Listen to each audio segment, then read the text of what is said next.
Welcome to the Numisphere, a podcast diving into all things in the sphere of numismatics, talking the latest news and trends of precious metals, coins, currency, and more. Let's start the show. Welcome on into another episode of the Numisphere, where we talk about all things numismatic. And before we even discuss today's topic, I got to ask, Tyler, what's with the patriotic shirt? Well, we're talking about the Bicentennial Quarter today. What better way than to be patriotic? Bicentennial Quarter.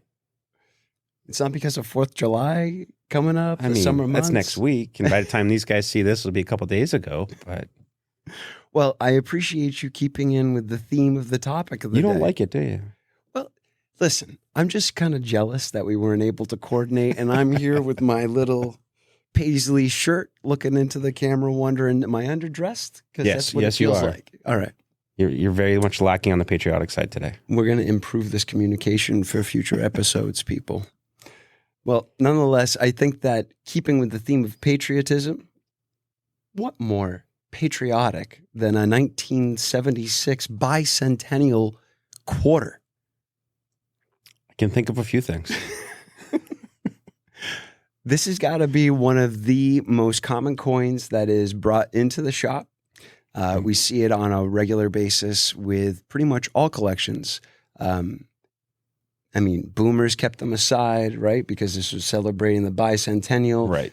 Now, what people don't understand about this coin, just generically, we're not talking about any special type, right, of the 1976, but these were made for 2 years. Yeah, so in an effort to prevent hoarding, right, they decided that they would produce it both in 75 and 76. So we had 2 consistent years where the mint was running off the same quarter. Yeah. So this is like the quarter that has double the population. It is the super rarest quarter in the United States. But it is super rare, right? At least everybody thinks so. So oddly enough, just yesterday, Google Alerts pops up on my phone and it says, Bicentennial Quarter worth $2 million. $2 million. And I looked at it and I said, Google, I am just disappointed. These AI-generated articles and information kicking around, it's all crap. Yeah. Show me a $2 million 1976 Bicentennial Quarter. Yeah. And if you can't notice, we have a slight sense of sarcasm when we're talking about how precious this is, because it's commonly misunderstood to be very rare by customers who come in inquiring about the value of these things. It's somewhat of a conversation amongst dealers about the frustration that comes out. It's a flat-out running joke. With every new wave of the variety being advertised on other platforms out there, TikTok or Instagram or wherever they might be finding I think there's info. One particular content creator on TikTok that... We don't need to point fingers. He tends to exacerbate these falsehoods and create a sense of false hope.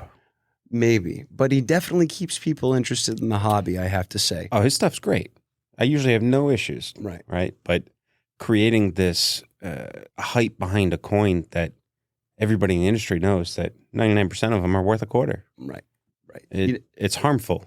Right. And honestly, it takes a lot of our time and it kind of sucks. And maybe people need to understand how that can be harmful, right? Number one, people are focusing on getting the wrong things, so they're not exactly helping themselves out by looking for the things that actually are rare.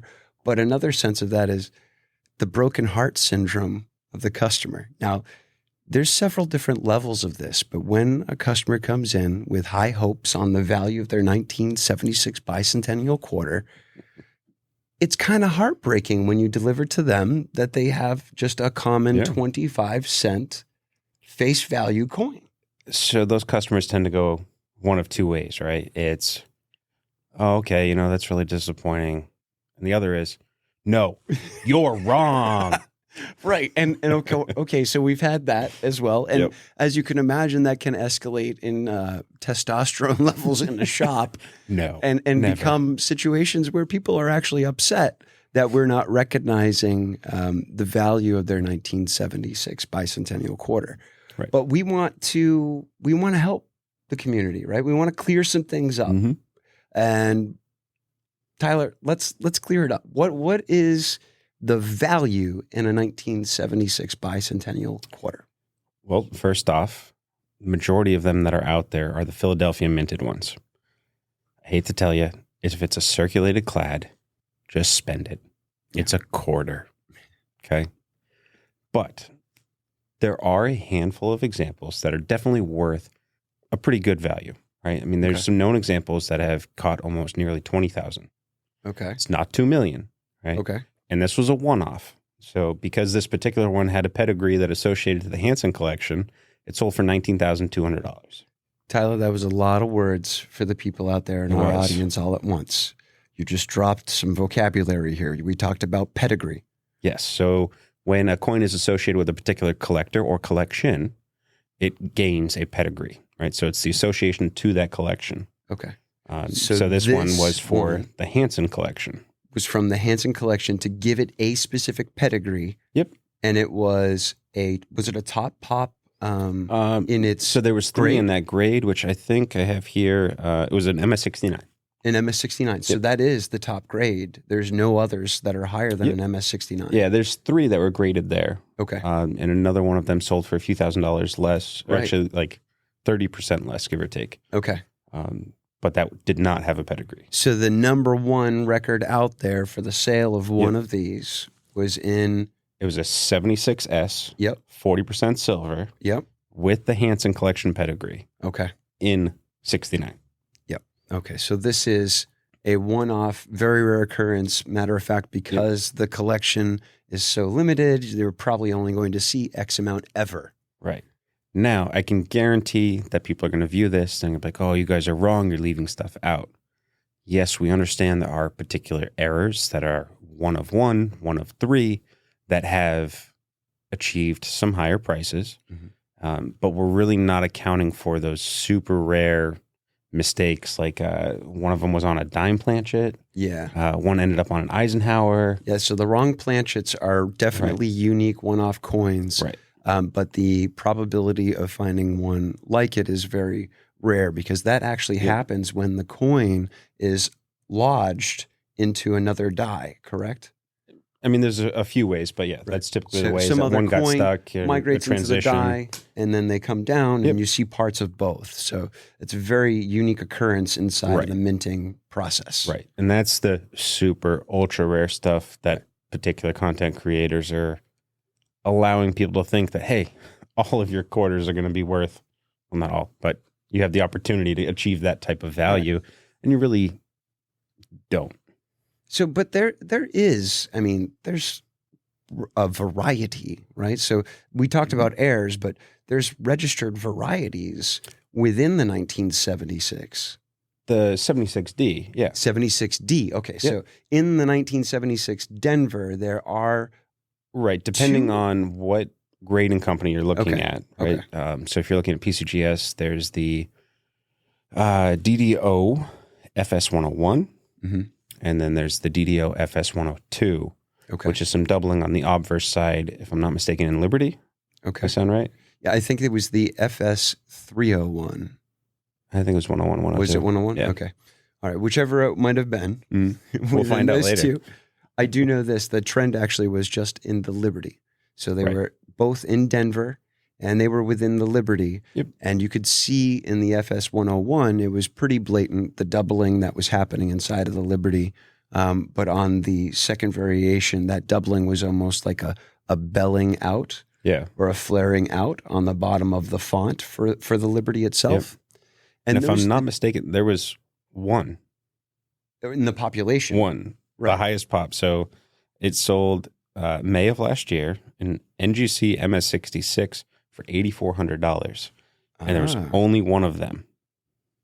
And that, if I'm not mistaken, was the 101. There. Okay. Wow. So, I mean, this is what they should be looking out for. If anything, look at the Liberty. So first off, check to see if you have a D. Look at the Liberty. If you can identify doubling or you're suspicious of doubling, you may have something. The chances of this is very unlikely. Like all things, it's a hunt, right? That's why it's valuable, because it is so rare. Right. Granted, registered errors like the ones that we're discussing here, or standard grades or straight grades, they do have the opportunity to be more than a quarter, right? But the odds of having something that's worth 2 million, like Google News says, really is not the case. Gotcha.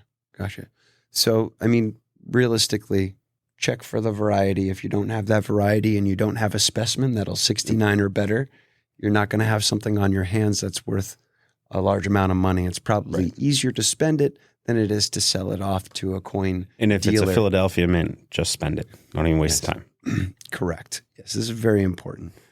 It's also very important to take the information that we're learning through these different platforms and that we're being exposed to and trying to find confirmation through things like reliable resources. There's so many resources out there that are put forward by things like these grading companies. PCGS. So not just the companies too, actually. I mean, Wexler even mentions. I wanted to mention such Wexler. as the extra finger. Yeah, absolutely. Right? So Wexler is a unique catalog of varieties that have been proven and recorded that sit outside of the box of the registered varieties that are identified by the standard grading companies. And it's a great resource, extremely detailed. I'd encourage any coin collector out there who's interested in errors to browse through. Now, it is a low budget scheme, but the amount of information and the information that is, or the content that is in there is really priceless. So great resources. He does a great like that. job with nice photos, explains what they are. Fantastic. I would say hands down, that's probably a better error resource and variety resource than any of the grading companies. Absolutely. I know that I fall on it quite a bit when we're doing research here in the shop. Especially if you're into Lincoln Cents or even the Wheat Cents or Indian Heads. Phenomenal resource. Yeah, absolutely. And then, of course, if you you have a thicker wallet or you're fortunate enough to have gobbled up the Cherry Pickers Guide from the Red Book, or it's Whitman who puts that out. Yeah. Correct? They do have a new series that's coming out. It's missing a volume, to my understanding. Yeah, there's, we'll just say, some conflict going on about how it was all released. Okay. So they're slowly working through it all and getting new volumes back out. And the newer edition of this book is coming out. But if you're lucky enough to get your hands on the older version, it'll set you back a few $100s. It is in a 3-volume series. This is definitely a great resource. If you have anybody who has this resource and you're able to encounter it, snap pictures, keep it for your own records. It'll help you for identification of registered errors in the future. Yeah. I want to put that out there for our audience, you know. It helps. I mean, being educated about your hobby is paramount. You don't want to sound like a fool, and you also don't want to control or have you be controlled by your emotions, right? Our hopes will always put that this is a very valuable coin in our mind, and we take that with us. But it's important for us to go through those checks and balances, bring them back to the resources. And if you're still puzzled or you truly feel as though you may have a double die, bring it on down to your local coin shop, let them review it, let them confirm it for you. Or send it in. Yeah. I mean, once you've done your basic research, then send it in. We had a gentleman today, I think, came through the shop, and he brought in a missing clad reverse 1978 Roosevelt dime. Yep. And he was describing it to me. He was giving me pictures. I let him know that there was only a few ways that we could authenticate this, making sure that we measure what it was for the composition of the metal on both the obverse and the reverse with our XRF. And then secondly, taking the weight and comparing that against the registered weight. I think it clocked in at something like 1.92 grams. It was supposed to be 2.27. Just that weight differential alone allowed us to confirm that that coin was actually missing the clad on the reverse of it. And it was absolutely struck properly on the reverse. I mean, the unique things like that, you have questions about them coming into the shop, we can help you confirm those things. And we can also help you figure out whether it's worth getting certified or not, or maybe it just needs to sit in your collection as is. Because when you find those errors, they actually come through your hands, you get kind of attached to them sentimentally. Yeah, definitely. Absolutely, you do. But I will say, though, do not take this as an invitation to blast us with an absurd amount of coins that, hey, what's this? What's that? Sorry, we're not so much into that, okay? But I know someone out there is going to see this and tell us there's so many more errors on the Bicentennial. I want to see those. Yeah. Put those in the comments. Send us some photos. Hop on the website. Email us. I want to check those out. Absolutely. Because although it's been around for a while, there always could be that next opportunity or a new finding. And I'd love to see that. And if we can help you to determine what you have, we'd be grateful to do that. And we could even add in there too, if they may have another type of coin that they'd like us to put a little bit more of a deep dive into, bring clarity to, that maybe there's some cloudiness around whether it's valuable or not. See, you're saying that because you're not the guy who gets the Google messages with 1,000 pictures every day saying, what's this worth? And you can't even tell what the coin in the photo is. You're my human filter. You're welcome. Thank you. Well, with that, guys, I hope you appreciated this week's episode. We do encourage you to engage in the comments below. Let us know what you're thinking. We're always trying to come up with ideas that are going to be appealing and educational for you, bring you value in the community. And with that, we appreciate everything. Happy 4th. Happy 4th. Thank you for listening to the Numisphere podcast. Be sure to subscribe so you don't miss out on the next episode. You can find us on Facebook, Instagram, and YouTube at Numisphere. Until next time.